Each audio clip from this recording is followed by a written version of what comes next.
Assalamualaikum warahmatullahi wabarakatuh. Pemirsa di mana saja Anda berada, selamat berjumpa kembali dengan channel YouTube Insan Dongeng. Pada kesempatan ini saya Bang Elgi akan melanjutkan cerita Siti Nurbaya bagian ke-17. Terima kasih kepada semua subscriber yang selalu setia mengikuti. Selamat mendengarkan.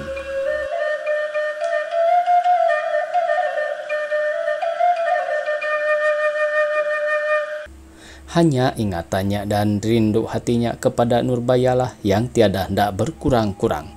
Bahkan kian hari kian bertambah rasanya, sehingga terkadang-kadang hampir tak dapat ditanggungnya dendam yang sedemikian itu.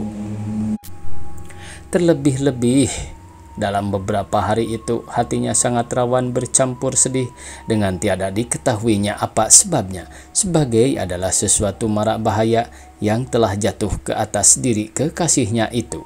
Oleh sebab itu makinlah ia teringat kepada Nurbaya dan makinlah bertambah inginnya hendak bertemu dengan adiknya ini. Heran, katanya dalam hatinya, tatkala ia duduk termenung seorang diri di atas sebuah batu dalam pekarangan sekolah. Mimpiku yang dahulu itu datang pula menggoda pikiranku. Senanglah hatiku tatkala ingatan kepada mimpi celaka itu mulai hilang. Akan tetapi, apakah sebabnya sekarang ini datang pula sekonyong-konyong menggoda pikiranku? Mungkin sebab pikiranku telah dahulu kembali ke Padang, karena tiada lama lagi hari akan puasa, dan di sanalah kelak akan dapat bertemu dengan kekasihku itu.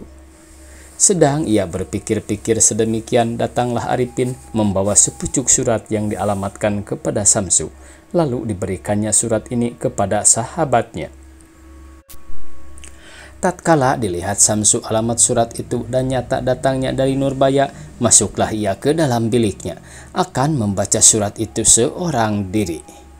Ketika akan dibukanya surat ini, berdebarlah hatinya dan ngerilah rasa badannya, seolah-olah ada sesuatu kabar yang sedih akan didengarnya.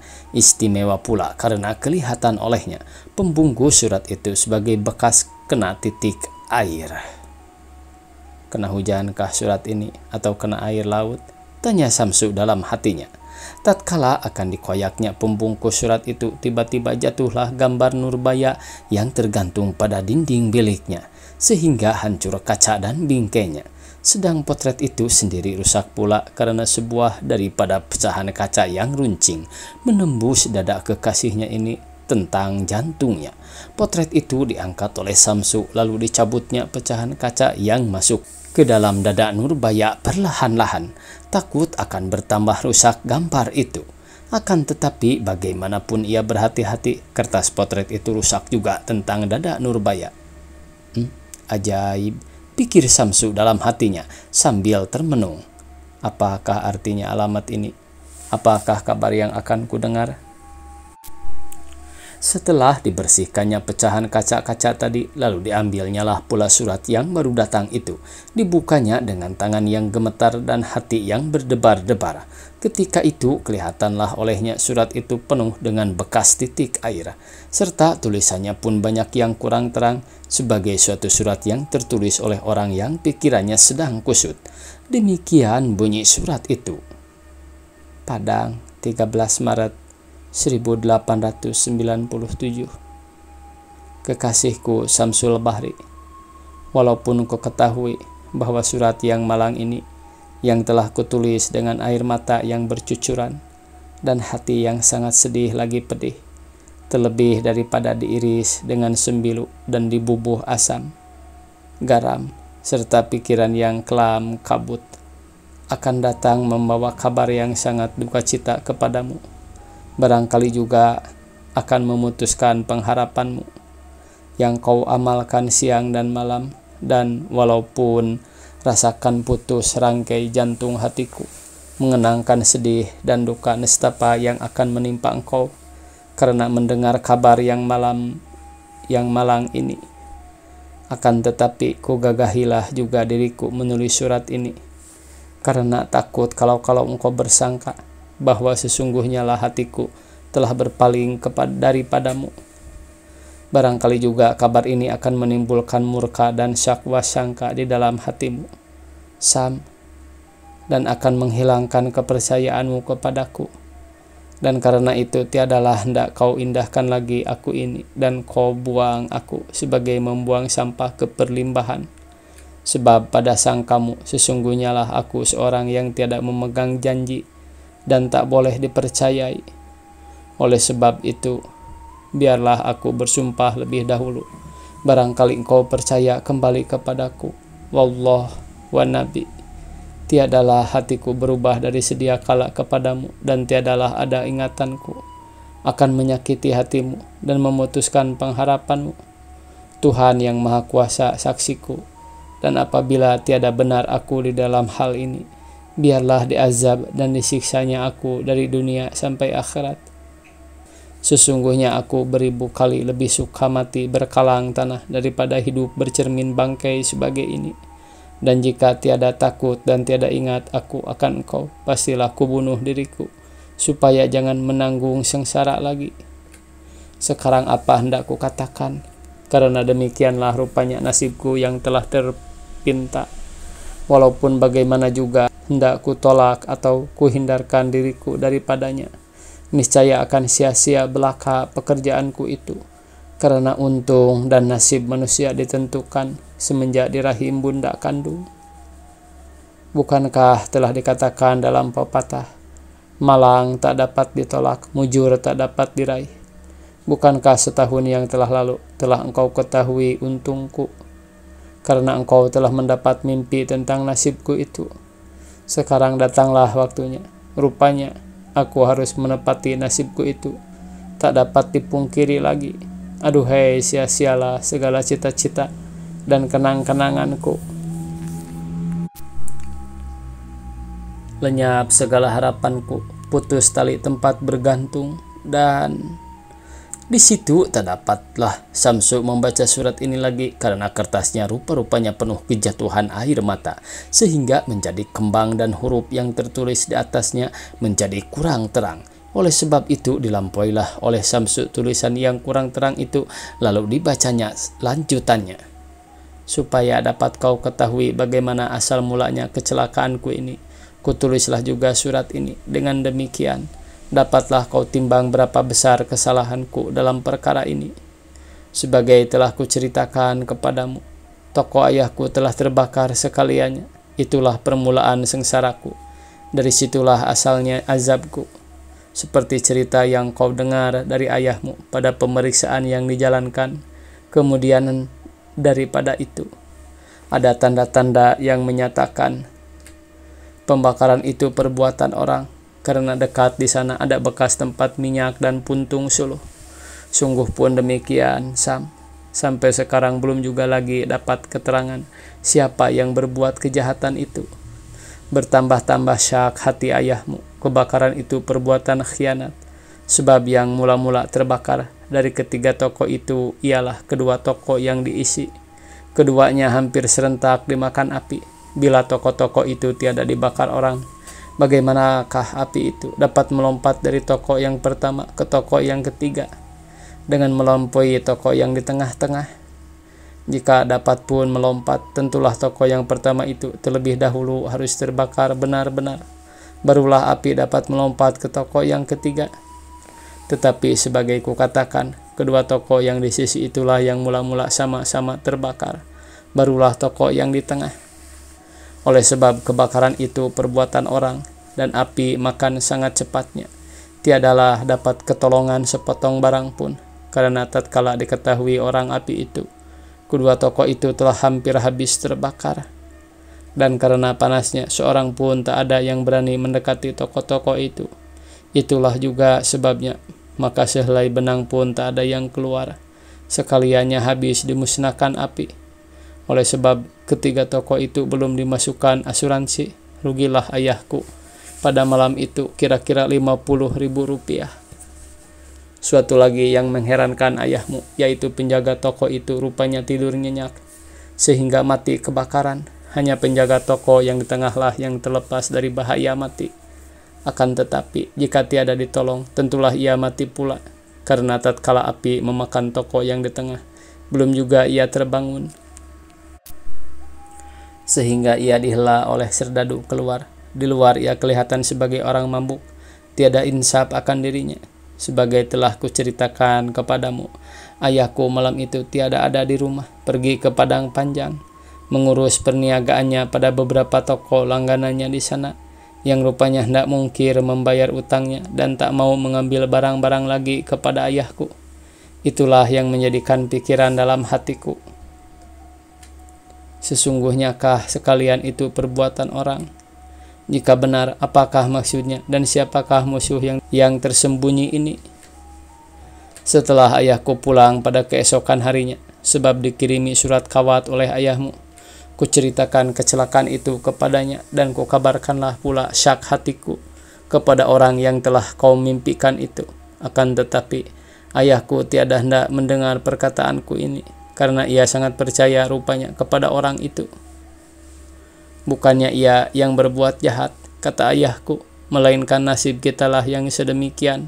Sungguh pun begitu, janganlah kau susahkan hal itu, kata ayahku pula, karena kebun kelapaku masih ada dan barang-barang hutan yang kuterima bulan ini adalah pula 5 perahu banyaknya. Cukup bagiku akan memulai berniaga sebagai dahulu, jika dengan pertolongan Allah akan kembalilah segala yang telah hilang itu. Ayahku karena sabarnya rupanya dengan sepenuh-penuh hatinya menyerahkan untungnya kepada Tuhan yang Maha Kuasa dan memohonkan karunia-Nya. Itulah pula yang menimbulkan ajaib hatiku, karena kelak akan nyata kepadamu bahwa Tuhan telah meninggalkan kami dan tiada menolong kami lagi.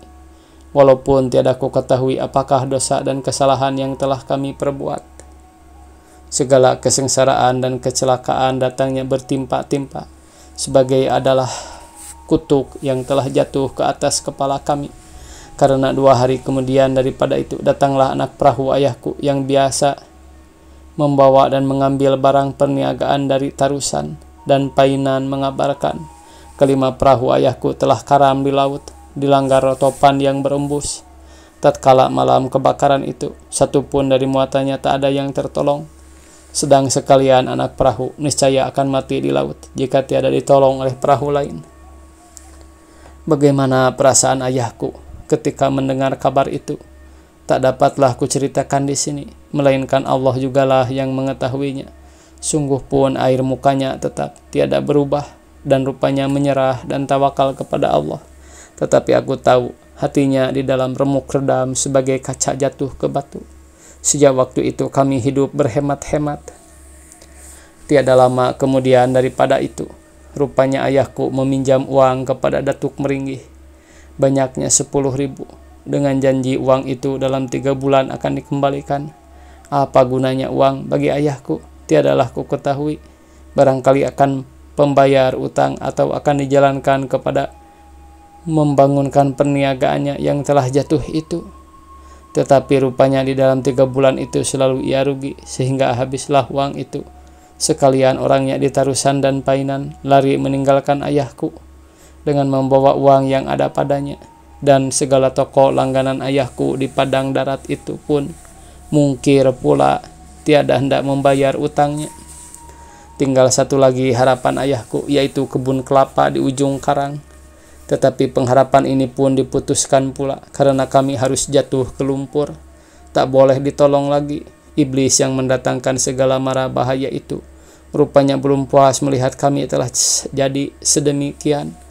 Bukannya harta kami saja yang akan dilenyapkannya, tetapi jiwa kami pun akan dicabutnya pula. Dan bila nasib yang malang ini tiada hendak meninggalkan kami, niscayalah maksud jahanam itu tiada lama lagi akan sampai. Pohon kelapa yang diharapkan ayahku itu tiada hendak berbuah lagi, sedang buahnya yang ada pun tua, muda, jadi busuk, gugur ke tanah, batangnya pun mati semuanya.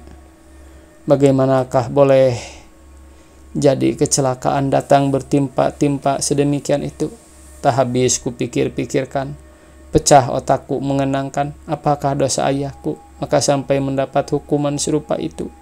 Aku tak percaya ayahku dan berbuat sesuatu yang tak baik atau kesalahan yang besar sampai disiksa sedemikian itu. Akan tetapi apa hendak dikata jika nasib akan jatuh, sekaliannya boleh menjadi sebab. Bagiku adalah untung itu sebagai kata pepatah, disangka panas sampai petang, kiranya hujan tengah hari. Disitulah nyata kebesaran Tuhan yang boleh menjadi tamsil bagi segala hartawan. Jika dikehendakinya, harta yang sebagaimana banyaknya pun dapat lenyap dalam sekejap mata. Baru hingga itu terbaca oleh Samsu surat Nurbaya ini, bercucuranlah air matanya yang sejak tadi ditahan-tahannya. Larilah rupanya bahaya yang kutakutkan itu, pikirnya dalam hatinya. Bagaimanakah akhirnya kekasihku ini? Setelah disapu air matanya, lalu diteruskannya membaca surat itu. Setelah sampailah 3 bulan, datanglah Datuk Meringgi meminta uang kembali. Katanya sebab perlu dipakainya, tetapi ayahku tiada beruang lagi. Walaupun berapa ayahku minta janji, tiadalah diperkenankannya. Waktu itulah baru tahu ayahku bagaimana hati Datuk Meringgi sebenarnya kepadanya. Waktu itu barulah ia merasa Datuk Meringgi bukan sahabatnya, melainkan musuhnya. Boleh jadi musuh yang sebesar-besarnya. Sekalian sangkaku yang telah kukatakan kepadanya mulai dipercayainya. Akan tetapi apa boleh buat Sam? Gadai telah terlanjur ke Cina, tak dapat diubah lagi. Siapa tahu, barangkali Datuk Meringgi inilah yang mendatangkan sekalian malapetaka itu, sehingga ayahku sampai jatuh sedemikian. Sudah itu dengan sengaja dipinjaminya ayahku uang supaya ia jatuh pula ke dalam tangannya. Jika demikian, sesungguhnya lah Datuk Meringgi itu penjahat yang sebesar-besarnya, yang mengayal dalam belanga, menggunting dalam lipatan. Setelah dipinta oleh ayahku dengan susah payah, barulah diberinya tangguh sepekan lagi. Akan tetapi dengan perjanjian, apabila dalam sepekan itu tiada juga dibayar utang itu, tentulah akan disita rumah dan barang-barang ayahku, dan ayahku akan dimasukkan ke dalam penjara. Hanya bila aku diberikan kepadanya raksasa buas ini, bolehlah ayahku membayar utang itu bila ada uangnya. Membaca kekejian ini, merah padamlah warna muka Samsu, matanya sebagai berapi, urat keningnya membengkak dan sekujur badannya gemetar. Tangannya dikepalkannya sebagai hendak menerkam Datuk Meringgi yang pada penglihatannya barangkali ada di mukanya. Jahanam, demikianlah perkataan yang keluar dari mulutnya. Anjing tua yang tiada berbudi, ingat rupa dan umurmu, hendak meminta Nurbaya dengan hantu. Patut engkau kawin. Setelah disabarkan Samsu hatinya, lalu dibacanya pula surat itu karena sangat ingin ia hendak mengetahui apakah jadinya dengan kekasihnya itu. Di dalam sepekan itu, demikianlah sambungan surat Nurbaya. Pergilah ayahku ke sana kemari mencari uang, tetapi tiadalah seorang juga yang percaya lagi kepadanya, karena ia telah jatuh sengsara. Sedangkan sahabat karibnya yang acap kali ditolongnya di dalam kesenangannya telah meninggalkannya pula. Rupanya begitulah adat dunia ini. Patut dikiaskan oleh orang Betawi dengan sindiran, ada uang abang disayang, tak ada uang abang melayang. Ya, kawan gelak yang banyak, tetapi kawan menangis jarang bersua. Rupanya uang itulah yang dipandang, ditakuti, dihormati, dan dicintai orang. Uang itulah sahabat kerabat, ibu, bapak, dan sanak saudara. Yang tak beruang akan yatim piatulah, sunyi daripada sekaliannya, hidup sebatang kara. Jika demikian, alangkah lancungnya dunia ini, alangkah jahatnya manusia itu. Tetapi sesungguhnya tak ada orang yang tiada memandang uang di dalam dunia ini. Hormat karena hormat, takut karena takut, sayang karena sayang, dan cinta karena cinta.